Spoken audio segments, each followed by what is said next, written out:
നിങ്ങൾ കണ്ണൂരാരാണോ? ഈ സ്ഥലം നിങ്ങൾക്ക് അറിയോ? ഈ കാണുന്ന chicken chukka, chicken kondattam, beef fry, ഈ ഒരു സാധനങ്ങളൊക്കെ ഞാൻ അവിടെ നിന്ന് കഴിച്ചിട്ട് പാമ്പ് ഇരമുണങ്ങിയ മാതിരിയാണ് ഞാൻ ഇറങ്ങിപ്പോകുന്നത് ഇവിടുന്ന്. സാധാരണ നിങ്ങൾ കാണുന്ന വീഡിയോൻ്റെ ഭംഗി ഇന്നുണ്ടാവുമെന്ന് എനിക്കറിയില്ല.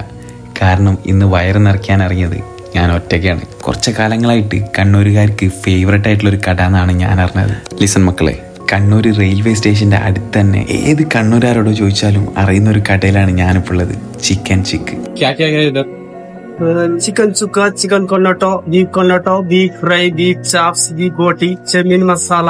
ഇവിടുത്തെ ചിക്കൻ്റെ ചുക്കയും കൊണ്ടാട്ടും പിന്നെ ഇവരുടെ സ്പെഷ്യൽ ആയിട്ടുള്ള ബീഫും. എൻ്റെ പൊന്നു മോനെ, ഈ ചിക്കൻ്റെ ഐറ്റംസ് ഞാൻ കോഴിക്കോട് പോലും ഈ ഒരു ടേസ്റ്റിൽ കഴിച്ചിട്ടുണ്ടാവില്ല. എനിക്ക് അവരുടെ പ്രസന്റേഷൻ ഇഷ്ടമായത്. വാഴണ്ടയിലാണ് എല്ലാം വിളമ്പുന്നത്. കാണാനായിട്ടൊരു ചെറിയ കട, ബട്ട് ഭയങ്കര ഹൈജീനാണ്. ഒരാൾ യൂസ് ചെയ്ത് മറ്റൊരാൾ യൂസ് ചെയ്യുന്നില്ല. മുരിഞ്ഞ പൊറാട്ടും നൂൽപുട്ടും പത്തിരിയും ഇതൊക്കെ കഴിക്കാനായിട്ട് വാഴണ്ടല, കുടിക്കാനായിട്ട് ഡിസ്പോസിബിൾ ഗ്ലാസ്. ഈ മെനുവിൽ കാണുന്ന ഒരുവിധം എല്ലാ ഐറ്റംസും ഇവിടെ ഉണ്ട്. പക്ഷെ ഈ റെഡ് കളർ കാണുന്ന ഇവരുടെ സ്പെഷ്യലി, സത്യം പറയാലോ, സോ ഗുഡ്. കണ്ണൂർ വന്നിട്ട് മനസ്സും വയറും ഒരുപോലെ നിറഞ്ഞിട്ട് ഞാൻ ഡിന്നർ കഴിച്ചിട്ടുണ്ടെങ്കിൽ അത് ഇവിടെ നിന്നായിരിക്കും. ഞാൻ അധികം ഒന്നും പറഞ്ഞ് നീട്ടുന്നില്ല. So it's me Shamlan, stay tuned. Another video. See you again.